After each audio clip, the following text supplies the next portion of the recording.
Ya, bismillah. Assalamualaikum warahmatullahi wabarakatuh. Waalaikumsalam warahmatullahi wabarakatuh. Alhamdulillahillazi arsala rasulahu bil huda wa dinil haqq liyusirahu ala dini kullih wa kafa billahi sahida. Asyhadu an la ilaha illallah wahdahu la syarikalah wa asyhadu anna Muhammadan abduhu wa rasuluh. Allahumma sholli ala Muhammad wa ala alihi wa sahbihi wa sallim ajma'in, amma ba'd. Ya ayyuhallazina amanu taqullaha haqqa tuqatih wa la tamutunna illa wa antum muslimun. Ya, para ikhwah yang dirahmati Allah Subhanahu wa taala, alhamdulillah kita bertemu kembali di dalam halaqah pekanan kita. Semoga Allah Subhanahu wa taala senantiasa memberikan keteguhan ke dalam jiwa-jiwa kita untuk senantiasa menapaki jalan dakwah ini dengan istiqomah sampai akhir hayat kita. Salam dan salawat senantiasa tercurah kepada Nabi kita, Nabi Muhammad SAW, pada keluarganya, sahabat tabi'in, tabi'in, dan umatnya. Semoga kita semua mendapatkan syafaat beliau di yaumil kiamah. Amin ya Allah ya Rabbal Alamin. Ya ikhwah filah yang dirahmati Allah Subhanahu wa taala, bahasan kita pada malam hari ini adalah rintangan di jalan dakwah. Ya. Ini materi sisipan aja, suplemen, ya, tidak ada di Mawad Tarbiyah. Tapi penting ya untuk kita pelajari, ya, karena kita harus paham seperti apa hakikat jalan dakwah itu, ya. Kemudian yang kedua, kita memang harus bisa mengantisipasi. Jadi kalau kita sudah tahu jalan dakwah itu seperti itu, maka antisipasinya seperti apa. Jangan sampai kita termasuk sebagai aktivis atau dai yang berjatuhan di jalan dakwah. Karena apa? Karena tidak siap dengan hal-hal yang menjadi hambatan atau rintangan di jalan dakwah itu sendiri. Ya, ikhwah sekalian, perlu kita ketahui bersama bahwa jalan dakwah ini adalah jalan yang dipenuhi dengan segala hal yang dibenci, ya, dan dimusuhi oleh hawa nafsu. Ya, jadi hawa nafsu itu nggak suka jalan dakwah ini. Ya, penuh onak dan duri, dan bukanlah jalan yang ditaburi bunga-bunga. Ini kalimat yang ana ambil dari seorang masyaikh dakwah, ya, yang cukup terkemuka di dunia Timur Tengah. Ya. Jadi jalan dakwah ini adalah jalan yang dibenci oleh atau dimusuhi oleh hawa nafsu kita. Ya, hawa nafsu kita kan inginnya apa? Inginnya santai, bercengkrama terus dengan keluarga, main, kerja, cari uang, ya kan, ngurusin dunia, pulang ke rumah, istirahat, besok berangkat lagi, cari uang lagi. Ya, pengennya hawa nafsu itu begitu. Ya, tidak mau ya harus mengorbankan waktu lagi untuk berdakwah, karena itu adalah suatu beban tambahan yang sangat berat ya bagi segelintir orang gitu ya. Jadi orang sangat tidak menginginkan gitu ya mengorbankan waktunya untuk berjuang di jalan dakwah ya. Nah, tapi jalan dakwah ini memang menuntut itu ya, dan di dalam jalan dakwah ini penuh dengan onak dan duri, bukan jalan yang penuh ditaburi bunga-bunga ya. Tentu jalan dakwah yang benar, dakwah ilallah, di mana kita betul-betul secara ikhlas menegakkan agama Allah ya. Karena ada juga orang yang mengkapitalisasi dakwah, memang cari uang dari dakwah gitu ya, itu beda lagi ya. Kalau dakwah yang aslinya gitu ya, yang benarnya, itu tentu bukan jalan yang ditaburi dengan bunga-bunga ya, tapi dipenuhi oleh onak dan duri ya. Nah, apa saja rintangan-rintangan dakwah itu, para ikhwah yang dirahmati Allah Subhanahu wa taala? Kita harus tahu. Yang pertama, ikhwah sekalian, sebagian besar manusia itu berpaling dari dakwah. Ya, jadi kebanyakan orang itu tidak mempedulikan dakwah yang disampaikan oleh para dai, seolah-olah mata mereka buta dan telinganya tuli. Ya, mereka nggak mau lihat, mereka nggak mau dengar. Ya, ini kenyataan yang dihadapi oleh para dai, kita sebagai dai ya. Nah, bila para dai patah semangat karena dakwahnya tidak mendapatkan sambutan, atau dengan kata lain hanya sedikit orang yang mendengarkan dakwahnya, ya, atau tertarik dengan apa yang disampaikannya, atau menarik faedah manfaat dari apa yang disampaikannya, gitu ya. Maka kalau dia patah semangat gara-gara respon yang tidak bagus ini, maka mereka para dai berarti sudah kalah di awal. Ya, jadi kalau antum berdakwah lalu ketika binaan antum misalkan awalnya 10, terus menjadi 7, terus menjadi 5, terus menjadi 3, kemudian menjadi 2, kemudian menjadi 1. Setelah menjadi 1 antum demikian patah arang gitu ya, frustrasi gitu ya. Ya, karena sedikitnya sambutan orang terhadap dakwah antum, pembinaan antum. Maka kita sudah kalah di awal. Ya, kalau seperti ini, ya. Kemudian yang ketiga, kita harus punya prinsip ya. Sebetulnya tugas kita ini hanya menyampaikan risalah dakwah ini dengan upaya maksimal. Sedangkan hidayah itu datangnya dari siapa? Dari Allah SWT. Jadi sebetulnya nggak ada sambutan atau respon positif dari orang yang kita dakwahi, ya maka sampaikanlah ya dengan metode terbaik, dengan ikhtiar terbaik kita. Kalau seandainya dari setelah apa yang kita sampaikan itu tidak ada orang yang mengambil faedah atau mendapatkan taufik hidayah dari apa yang kita sampaikan, tidak ada berniat hijrah ya untuk meninggalkan keburukan-keburukan yang mereka lakukan, maka itu semata-mata karena Allah SWT belum mengizinkan.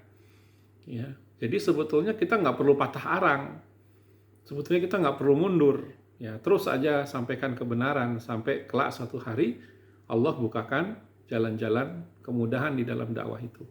Allah bukakan pintu hati semua orang yang kita dakwahi.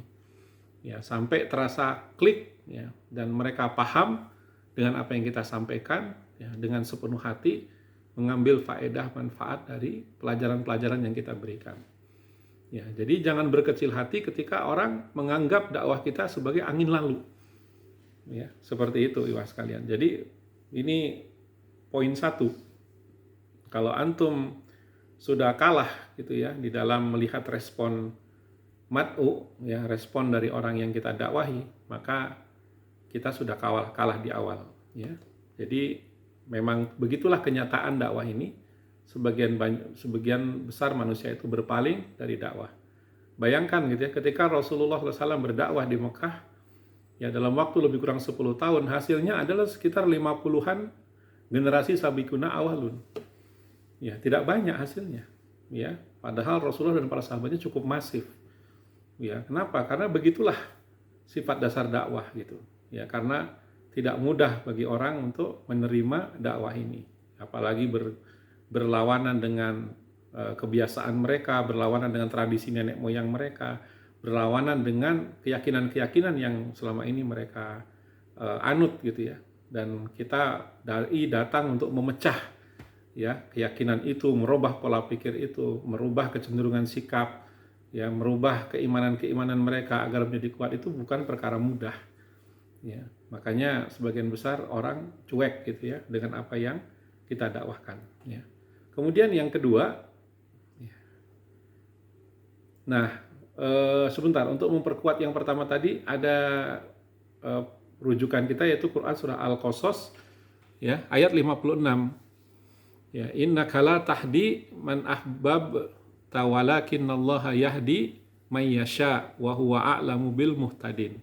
Sungguh engkau Muhammad tidak dapat memberi petunjuk kepada orang yang engkau kasihi, tetapi Allah memberi petunjuk kepada orang yang Dia kehendaki. Ya, dan Dia lebih mengetahui orang-orang yang mau menerima petunjuk. Ya, jadi memang sekelas Nabi SAW saja tidak bisa memberi petunjuk. Ya, bahkan paman beliau pun sampai akhir hayatnya ya diminta sama beliau untuk mengucapkan kalimat syahadat pun tidak bisa, karena Allah SWT tidak memberikan tidak membuka hati paman beliau ya, seperti itu. Oke, yang kedua ikhwas sekalian, rintangan di jalan dakwah itu adalah akan ada olok-olok dan ejekan ya dari orang-orang yang kita seru. Ya, bagaimana kita melihat bahwa Rasulullah SAW saja dituduh ya dengan berbagai sebutan oleh kaum musyrikin, ya, disebut majnun, orang gila, ya disebut pendusta, bohong, bahwa semua yang disampaikan itu bohong, tentang surga, tentang neraka, tentang kehidupan setelah mati, tentang kiamat, semuanya itu dianggap bohong. Ya, kemudian dianggap juga penyihir, ya, bahkan Al-Qur'an ini dianggap sebagai bacaan-bacaan sihir. Nauzubillah min zalik, ya. Itulah yang mereka katakan, ya, mengenai dakwah ini. Dan ini akan terjadi di setiap zaman begitu, ya. Ya mungkin kalau zaman sekarang sebetulnya beda, ya. Antum disebut apa sebagai dai? Radikalis, ya, orang fanatik, ya kan? Soalim, ya banyaklah sebutan-sebutan mereka yang membuat mental kita ciut. Ya, mungkin kalau yang pertama tadi, prinsip pertama tadi, kalau kita ditolak tanpa ejekan, mungkin masih kuat kita.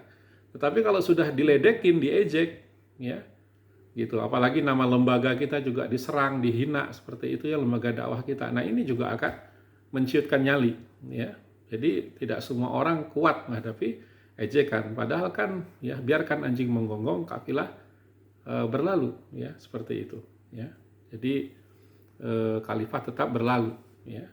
Nah, kemudian yang kedua, kita cenderung bila diolok-olok atau diojek akan turun semangat kita dalam berdakwah atau bahkan marah, ya, berespon secara negatif, gitu ya.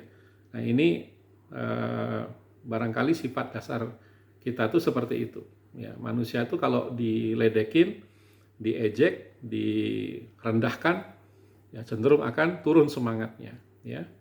Ya jangankan dalam perkara dakwah misalkan, ya dalam perkara yang sederhana aja gitu ya, misalkan ketika bekerja di kantor gitu ya, kita tampak sangat rajin gitu ya, teman-teman kerja kita mengatakan ulus nu rajin pisan gitu ya, jigana ya rek naik jabatan ya, rek jadi manajer ya gitu ya.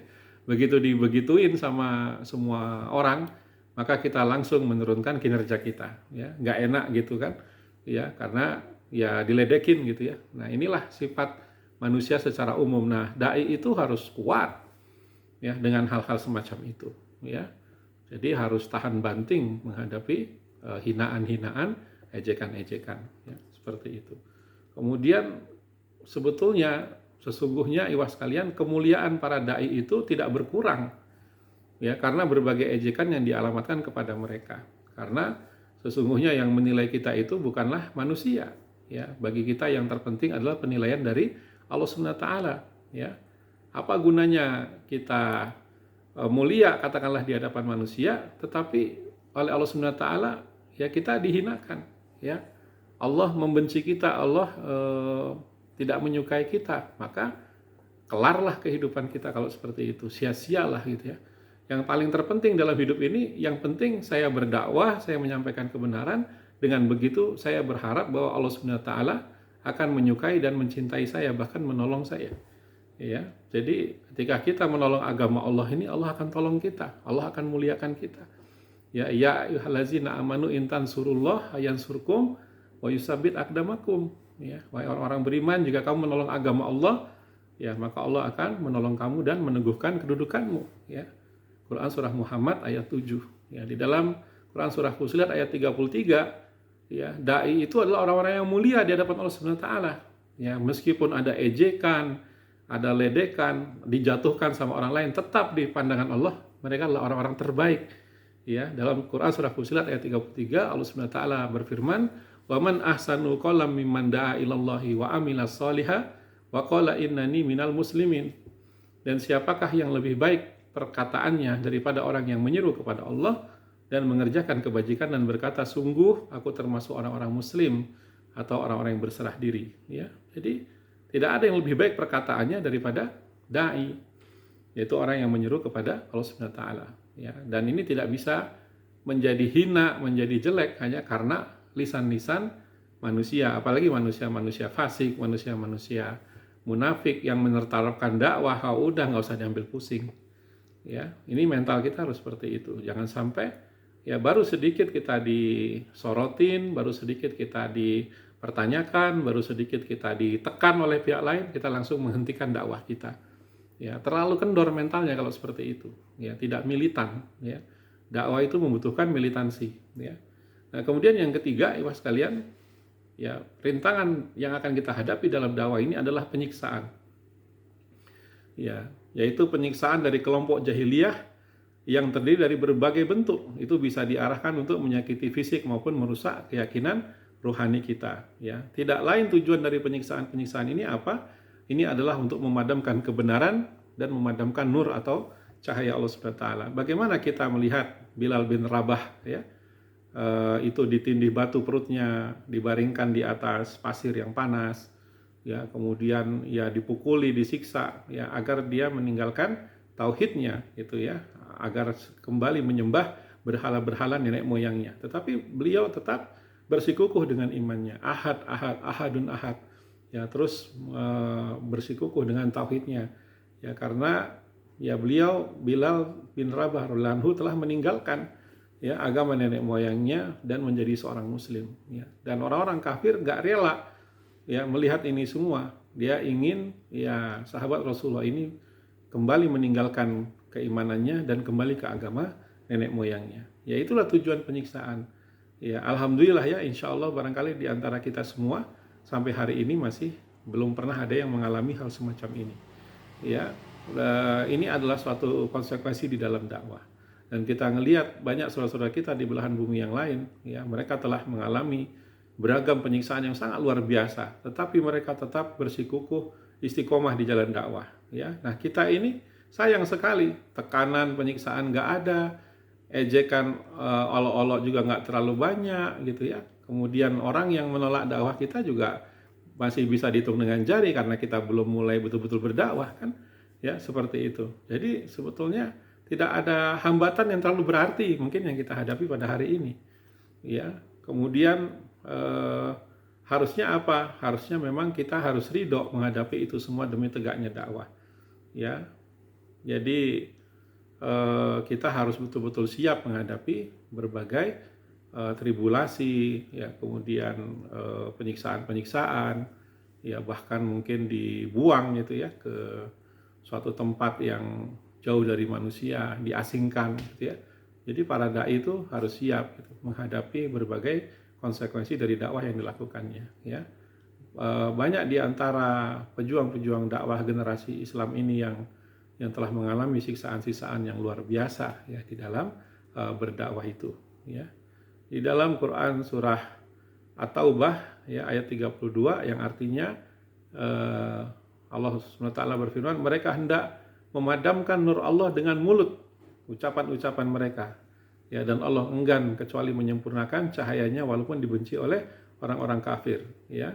Kemudian dalam Quran surah Al-An'am ayat 34 Allah SWT berfirman yang artinya, dan sesungguhnya telah didustakan rasul-rasul sebelum kamu, akan tetapi mereka sabar terhadap pendustaan dan penganiayaan terhadap mereka sampai datang pertolongan kami kepada mereka. Tidak ada seorang pun yang dapat mengubah kalimat atau janji Allah, dan sesungguhnya telah datang kepadamu dari berita para utusan. Quran surah Al-An'am ayat 34. Jadi memang sunatullahnya seperti itulah, ya. Jadi yang namanya pendustaan terhadap dai, penganiayaan terhadap dai itu adalah hal yang sangat biasa, ya, di dalam dakwah, ya. Nah, ini tiga pertama yang tadi Anda sebutkan ini penuh dengan hal-hal negatif, tekanan-tekanan. Nah, yang keempat ini berbeda, ikhwas sekalian. Ini juga bisa dikategorikan rintangan dakwah, yaitu apa? Adanya kesenangan setelah kesusahan yang kita hadapi, ya. Jadi ikhwas sekalian, berkat pertolongan Allah, tekanan terhadap dakwah bisa berkurang atau bahkan hilang, bahkan tidak ada sama sekali, ya. Selain tekanan berkurang, pintu-pintu dunia bisa mulai terbuka. Nah, ternyata di terbukanya pintu-pintu dunia ini ada bahaya tersembunyi, ya. Apa bahaya itu? Karena dengan terbukanya pintu-pintu dunia, para dai menjadi terlena, ya, karena rasa tentram dan keceriaan karena mudahnya penghidupan yang dia dapatkan, ya, punya rumah, punya kendaraan bagus, punya fasilitas yang mewah di rumahnya, ya, tempat tidur yang nyaman, ya, sofa yang enak, gitu ya. Kemudian banyak kehidupan yang nyaman. Maka hal-hal seperti ini itu bisa membuai seorang dai, ya.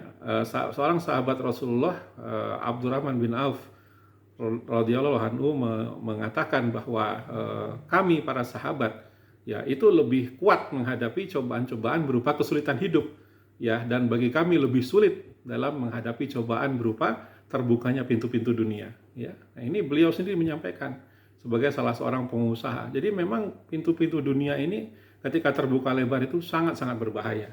Ya, banyak para dai yang berjatuhan gara-gara hidup mereka yang tadinya mungkin serba sederhana dan sulit tiba-tiba menjadi dipenuhi dengan berbagai fasilitas, uang yang surplus, berlebihan, ya. Kemudian akhirnya mereka menggunakan semua fasilitas itu hanya untuk kesenangan duniawi.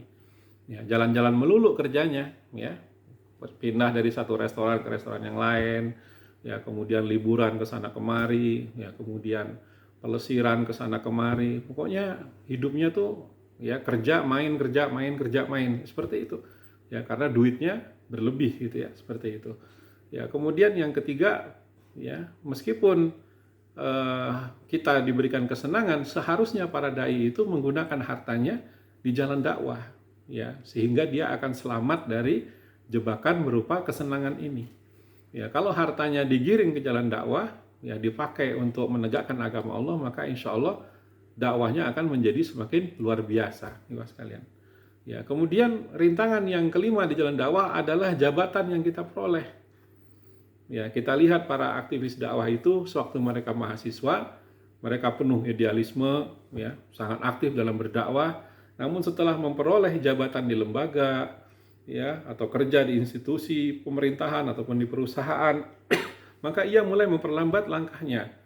Ya, dulu dia berapi-api, ya, untuk menyampaikan kebenaran Islam, ya, punya idealisme yang tinggi, ya, kemudian selalu terlibat dalam aspek amar ma'ruf nahi mungkar.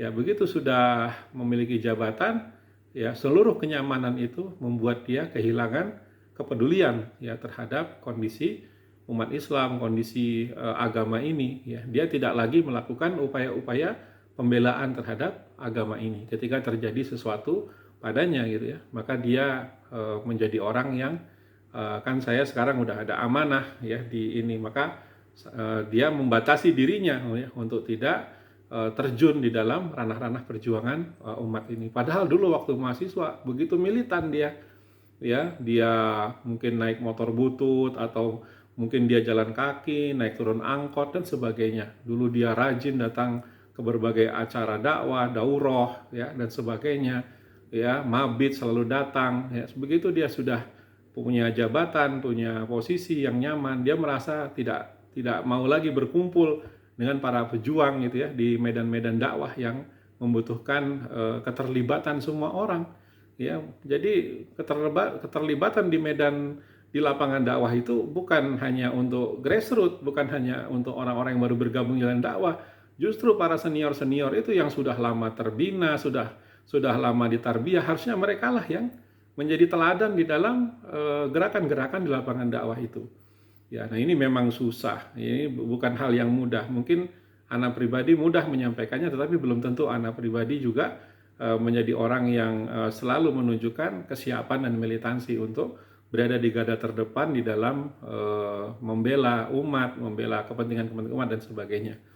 Ya, kemudian yang kedua, harusnya berkaitan dengan jabatan ini, harusnya jabatan itu kita jadikan untuk sarana merealisasikan tujuan dakwah kita. Ya, karena kita punya jabatan, ya, maka pengaruhi kebijakan di lembaga kita. Ya, buat kebijakan itu berpihak pada dakwah. Karena kita punya jabatan, kita bisa beramar ma'ruf nahi mungkar dengan kekuasaan yang kita miliki. Karena kita punya jabatan, misalkan katakanlah kita jadi kepala sekolah, kita bisa membuat kebijakan semua orang tua murid harus mengaji, ya, semua anak-anak harus ikut tarbiyah pembinaan dari sejak remaja umur 15 tahun. Ya, sehingga kita menjadikan jabatan itu penuh dengan keberkahan. Ya, justru bukan dengan adanya jabatan itu malah ruang gerak kita jadi semakin terbatas, bukan seperti itu, ya. Nah, kemudian rintangan yang keenam, para ikhwah sekalian yang dirahmati Allah Subhanahu wa taala, ya, antum harus waspada ini, yaitu adalah istri dan anak. Ya, kenapa ini dimasukkan? Karena sudah terbukti banyak sekali para aktivis-aktivis yang tidak kuat dengan adanya ujian istri dan anak ini, ya. Mengapa demikian para asatizah, para ikhwah, ya? Karena urusan keluarga ini, ya, sangat banyak dan tidak ada habisnya. Ya, dari mulai anak dan istri kita bangun pagi sampai mereka tidur lagi, urusan keluarga ini tidak ada habisnya. Ya, kalau kita tanya istri kita, Mi, ada nggak urusan keluarga tuh yang yang beres jam sekian gitu. Nggak ada, selalu terus ya. Nah, kalau kita tidak bisa mengatur waktu kita dengan efektif, dengan baik, maka kita pun akan sebagai aktivis dakwah itu akan tersedot waktunya, ya, sibuk di dalam mengurusi keluarga kita, ya, sampai lalai ya akan panggilan jiwanya sebagai seorang dai. Padahal menjadi dai ini, berjuang di jalan Allah ini adalah sarana kita untuk berbekal diri untuk meraih jannahnya, karena kita ingin masuk ke dalam kafilah dakwah Rasulullah SAW. Karena kita mencintai dakwah ini karena kita mencintai Nabi SAW. Ya, bagaimana kita bisa dianggap sebagai kafilah dakwah Rasulullah SAW ketika kita sendiri ya menjadi orang yang jauh sekali dari perjuangan dakwah. Ya, sibuk ngurusin urusan pribadi keluarga kita, ya, yang tidak ada habisnya tentunya gitu ya. Dan Ana melihat gitu ya, justru semakin diurus gitu ya, semakin banyak masalah yang tidak bisa diselesaikan. Ya, ada dai yang begitu fokus di dalam dakwah gitu ya, keluarganya mah aman, sehat ya, lancar gitu ya. Pokoknya urusan keluarganya itu lancar-lancar aja, nggak ada masalah itu. Nah, ada dai yang tidak aktif lagi dakwah karena sibuk ngurusin keluarganya ya. Ya, seolah-olah semakin hari semakin disibukkan oleh keluarganya itu. Ya, anak-anak pada sakit, kemudian istrinya juga bermasalah, sakit juga dan sebagainya. Jadi terus ya, semakin disibukkan sama itu, semakin dia menjadi semacam apa ya, kayak es yang menggelinding gitu ya. Terus gitu ya, dia berkutat di situ tanpa ada habis-habisnya. Ya, kalau udah beres dari satu urusan, ada urusan lagi yang lain yang semuanya berat-berat seperti itu. Ya, ketika kita tetap memprioritaskan, membagi prioritas antara keluarga dengan dakwah, maka seolah-olah Allah SWT memudahkan ya urusan-urusan dai itu di rumah, ya, memudahkan urusan-urusan dia dengan anak-anaknya, memudahkan urusan-urusan dia dengan istrinya. Ya, karena ya biar bagaimanapun urusan-urusan kita di dalam kehidupan ini ya, kita membutuhkan pertolongan Allah Subhanahu wa taala agar Allah mudahkan gitu ya. Dengan kita aktif di dalam dakwah itu, insya Allah Allah mudahkan. Allah mudahkan dalam mendidik anak-anak, Allah mudahkan dalam mendidik istri kita dan sebagainya. Ya, banyak itu para ya bukan banyak sih, ada beberapa kasus ya. Ya, ikhwah yang aktif di dakwah enggak gitu kan, keluarganya bermasalah. Ya, bahkan bercerai ya, seperti itu. Padahal dia hanya mengurus itu. Ya, tidak mengurus yang lain gitu ya, tetapi berantakan, kacau gitu ya. Sedangkan dai-dai yang lain yang banyak beraktivitas di luar rumah, kemudian banyak berdakwah, banyak keberkahan-keberkahan yang akhirnya mewarnai keluarganya ya. Jadi seorang ayah, seorang abi itu kan menjadi contoh teladan ya bagi anak dan istrinya. Ketika kepala keluarga dilihat adalah seorang yang sangat komitmen dengan dakwah, sangat komitmen dengan agenda-agenda tarbiyah pekanannya, termasuk juga agenda-agenda pembinaan mutarobinya gitu ya. Itu akan meningkatkan kredibilitas seorang kepala keluarga di hadapan istri dan anak-anaknya.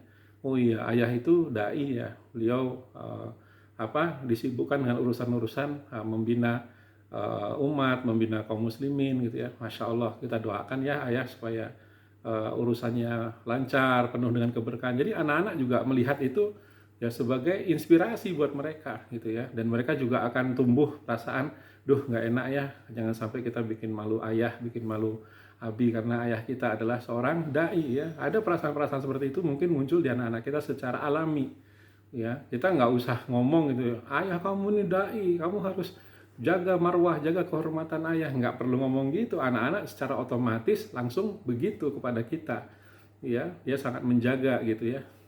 Ini keberkahan-keberkahan dari dakwah. Jadi jangan anggap dakwah ini mengganggu keluarga kita, jangan anggap dakwah ini akan merusak keluarga kita. Sayang sekali kalau kita berpikir seperti itu ya. Jadi keluarga itu harusnya apa, ikhwas sekalian? Harusnya menjadi wasilah untuk mendukung dakwah kita ya.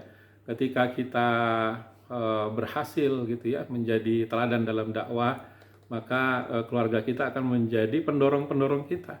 Ketika misalkan kita futur, ada kemalasan di dalam diri kita untuk berangkat gitu ya ke medan dakwah, ya barangkali malah anak kita atau istri kita yang malah mengingatkan, tumben abi Sabtu pagi nggak berangkat gitu ya. Biasanya Liko berangkatnya cepat, sekarang kok kayak males-malesan gitu ya. Sekarang kok kayak nggak semangat. Nah, yang tadinya barangkali kita tinggal-tinggal, mereka bertanya-tanya, kok aku ditinggal terus pergi-pergi. Tapi di kemudian hari justru terbalik, mereka nanti yang justru akan menjadi pendukung-pendukung bagi kita dalam melaksanakan berbagai agenda-agenda dakwah, aktivitas dakwah. Ya, sehingga nanti insya Allah ya, ketika kita mampu mengelola istri dan anak-anak ini secara tepat, tidak menjadikan mereka sebagai fitnah, sebagai sumber penghalang dakwah bagi kita, justru menjadi pendorong kita untuk semakin bersemangat di dalam berdakwah, gitu ya. Saya harus tinggalkan anak-anak malam ini, saya harus tinggalkan di Sabtu malam misalkan ada itikaf atau ada mabit, atau saya tinggalkan anak istri saya karena saya harus berangkat ke Jakarta aksi Palestina dan sebagainya. Ya, maka dengan kita begini gitu ya, maka kita titipkan anak istri kita kepada Allah Subhanahu wa taala, maka insya Allah ini akan mendatangkan banyak keberkahan dan kebaikan untuk keluarga kita. Ya, jangan sampai misalkan ya, kita ada aksi keluar kota dan sebagainya, wah gitu ya, nggak enak sama istri, nggak enak sama anak gitu ya. Padahal kita udah 24 jam bersama mereka gitu ya, terus-terusan gitu ya. Mau sampai kapan kayak begitu terus? Ya, sedangkan di jamaah lain itu ada yang sampai meninggalkan istrinya 3 hari, bahkan sampai 40 hari ya, huruts namanya ya. Ada yang seperti itu. Mereka mampu melakukan itu dengan baik gitu ya, sambil melatih istrinya untuk mandiri, melatih istrinya untuk bagaimana kalau nanti suaminya meninggal nggak ada gitu ya. Kita perlu melakukan itu ikhwas sekalian gitu ya. Karena seorang istri yang kuat, yang baik itu, yang bagus itu ya, adalah yang kalau kita wafat mereka sanggup melanjutkan kehidupan ini bersama anak-anak. Jadi dia tidak hancur. Jadi kalau kita terus ibaratnya ngelonin mereka 24 jam gitu ya, nggak pernah tega untuk meninggalkan mereka sesekali, ya mereka akan menjadi orang-orang yang lemah di masa depan. Ya, padahal Allah Subhanahu wa taala sudah mengingatkan kita, jangan tinggalkan generasi yang lemah di belakangmu. Ya, artinya kalau kita wafat itu ya, pastikan anak istri kita sudah siap untuk mandiri, sudah siap untuk berkembang dan sebagainya, melanjutkan kehidupan ini tanpa kita. Ya, jadi jangan terlalu dimanjakan gitu anak istri. Ingat terus kisah Nabi Ibrahim meninggalkan istrinya Siti Hajar di sebuah padang Arafah yang sangat tandus gitu ya, hampir tidak ada apa-apa bersama putranya Ismail ya, sampai bertanya berkali-kali, ini perintah Allah atau hanya dari Anda saja ini gitu ya, kepada suaminya gitu ya. Ya, maka ketika Nabi Ibrahim menyebutkan bahwa ini adalah perintah Allah, maka istrinya Siti Hajar dengan ikhlas ya menerima itu semua. Dakwah ini perintah siapa? Ikhlas kalian, perintah Allah atau perintah ana sebagai murabi, atau perintah murabi kita lagi di atas kiadah kita? Bukan ya. Dakwah ini adalah perintah Allah Subhanahu wa taala. Ya, tarbiyah ini adalah perintah Allah dan Rasulnya. Ya, kita disuruh menuntut ilmu, kita disuruh menyampaikan ilmu itu, kita disuruh berdakwah. Ini semua adalah perintah Allah Subhanahu wa taala. Karena itu ya kita harus bisa menghadapi berbagai alasan ya untuk tidak melakukan dakwah ini secara totalitas ya. Dalam Quran surat At-Taghabun ayat 14, Allah Subhanahu wa taala berfirman yang artinya, hai umat yang beriman, sesungguhnya di antara istri-istri kamu dan anak-anakmu ada yang menjadi musuh bagimu. Maka berhati-hatilah kamu terhadap mereka, ya. Ya itu, ya ketika mereka menjadi fitnah, menjadi penghalang bagi kita untuk menjaga militansi dakwah kita, betul-betul bisa menjadi musuh itu.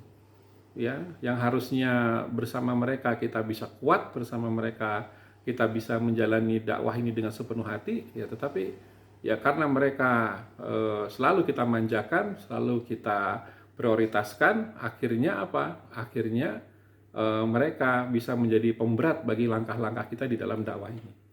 Ya, menjadi penghalang, menjadi ya pokoknya yang membuat kita jadi tidak mudah untuk berjuang di jalan Allah ini. Ya, sayang sekali kalau seperti itu.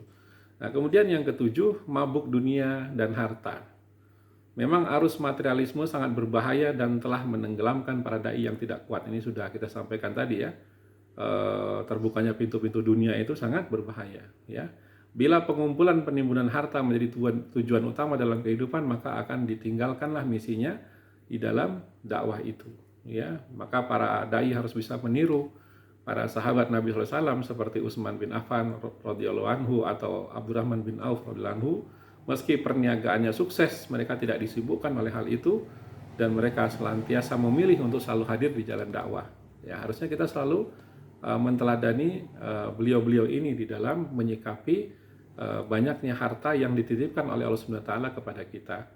Ya, memang manusia itu ya kalau sudah punya satu mobil ingin punya dua, kalau sudah punya satu rumah pengen punya dua, kalau sudah punya dua pengen punya tiga, kalau sudah punya emas 10 gram pengen jadi 20 gram, 20 gram ingin jadi 50 gram, terus seperti itu.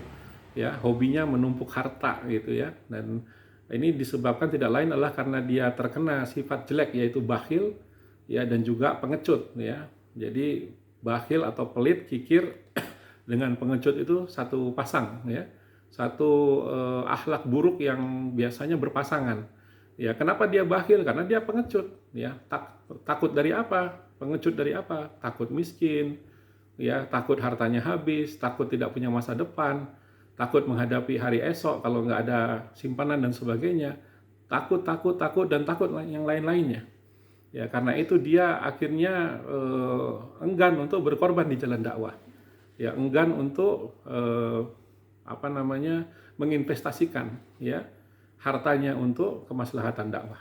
Ya, harusnya kita tidak menjadi orang yang mabuk dengan harta, ya, apalagi memilih gaya hidup mewah ya di dalam kehidupan kita. Ya, sedangkan Rasulullah SAW mengajarkan kita untuk zuhud dan untuk hidup sederhana, ya, qanaah di dalam menjalani kehidupan ini. Ya. Kemudian yang kedelapan, rintangan yang juga dihadapi para dai, ya, suara penghalang yang melemahkan, ya, maka kita ini mirip dengan ejekan-ejekan tadi, ya, dan biasanya diungkapkan sebagian besar oleh orang-orang munafik dalam Quran surat At-Taubah ayat 81. Yang artinya, dan mereka berkata, janganlah kamu berangkat pergi berperang dalam panas terik ini. Katakanlah api neraka jahanam itu lebih panas jika mereka memahami. Ya, jadi Abdullah bin Ubay ya bin Sahlul itu mengatakan hal-hal semacam ini kepada para pejuang yang akan berangkat ke dalam perang Tabuk. Ya, ngapain pergi panas-panas lagi musim kemarau begini, sebentar lagi juga mau panen dan sebagainya gitu ya. Kenapa harus berperang? Lagi pula Tabuk itu jauh sekali dari Madinah. Ya, pokoknya melemahkan gitu ya. Nah, ini hati-hati kita dengan orang-orang seperti ini ya. Bisa jadi teman-teman kita di halakoh tarbiyah kita menjadi orang-orang yang secara nggak langsung menggembosi semangat kita secara tidak langsung gitu. Gimana? Antum masih semangat mengaji gitu ya? Ana sekarang udah agak males karena apa ya? Usaha lagi seret nih, lagi ini.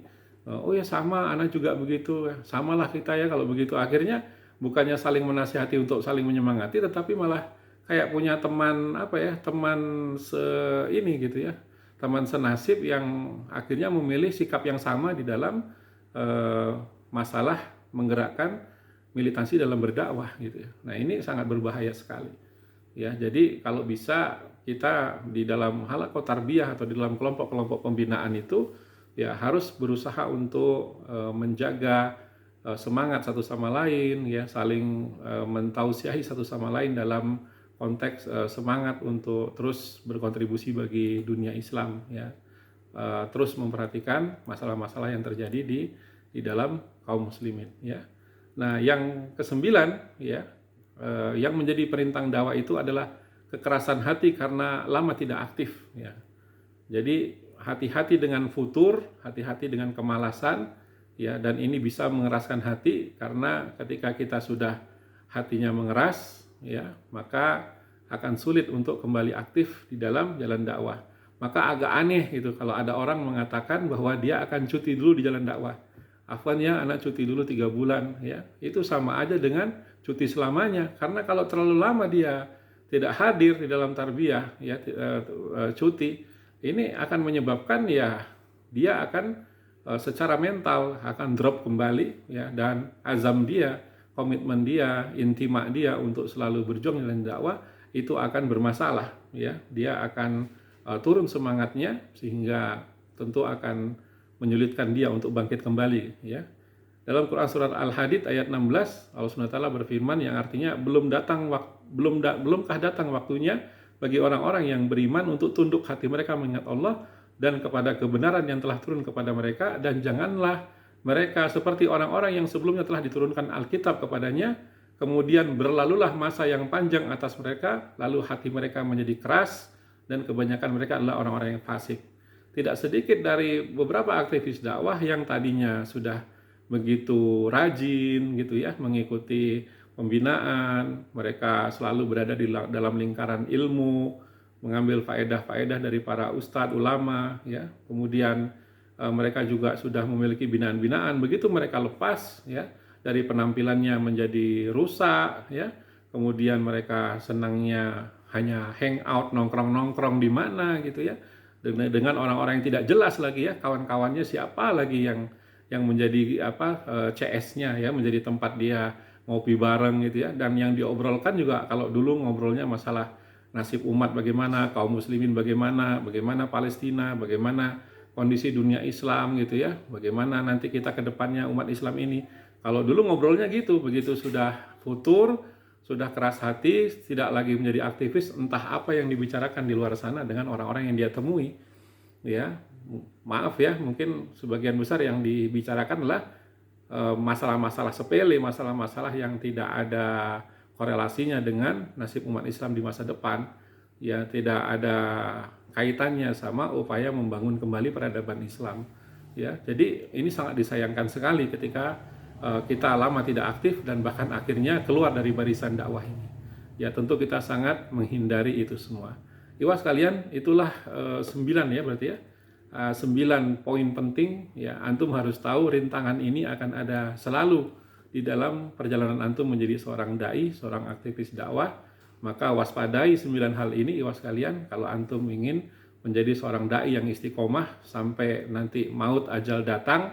Mudah-mudahan kita husnul khotimah sebagai seorang dai yang terus berpegang teguh pada prinsip kita bahwa kita tidak akan pernah meninggalkan dakwah ini apapun yang terjadi, meskipun semua orang telah meninggalkan kita, meskipun semua orang telah berhenti dari jalan dakwah ini, kita berharap bahwa kita tidak pernah berhenti dan meninggalkan jalan dakwah ini. Barakallahu fiikum sekalian, mari kita saling mendoakan semoga kita semua bisa istiqomah di jalan dakwah yang mulia ini. Barakallah. Assalamualaikum warahmatullahi wabarakatuh.